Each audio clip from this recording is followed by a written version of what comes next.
À 2 pas du tramway, c'est sur ce terrain industriel que plusieurs dizaines de familles sont désormais installées. Un sol bétonné ou gravillonné, mais toujours pas d'eau courante et un accès à l'électricité bricolé.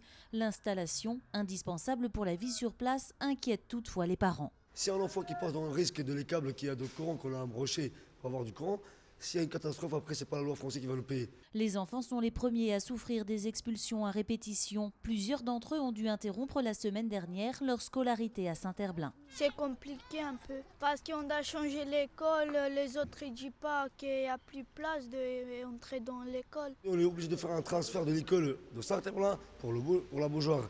Mais après, on ne sait pas si la mairie du Beaujoire va l'accepter.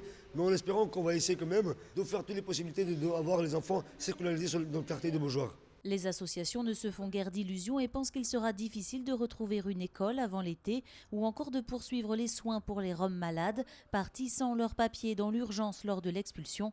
Mais c'est surtout la réaction de certains Français qui les inquiète. Je trouve que la nouveauté de ce qui s'est passé autour d'Indre et de Couëron avec des milices organisées par les maires même, donc ce qui est quand même assez scandaleux, ça laisse quand même augurer de réactions qui peuvent aller jusqu'à des réactions violentes, de rejet.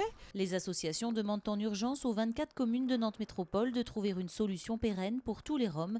Ils seraient environ 1500 dans l'agglomération.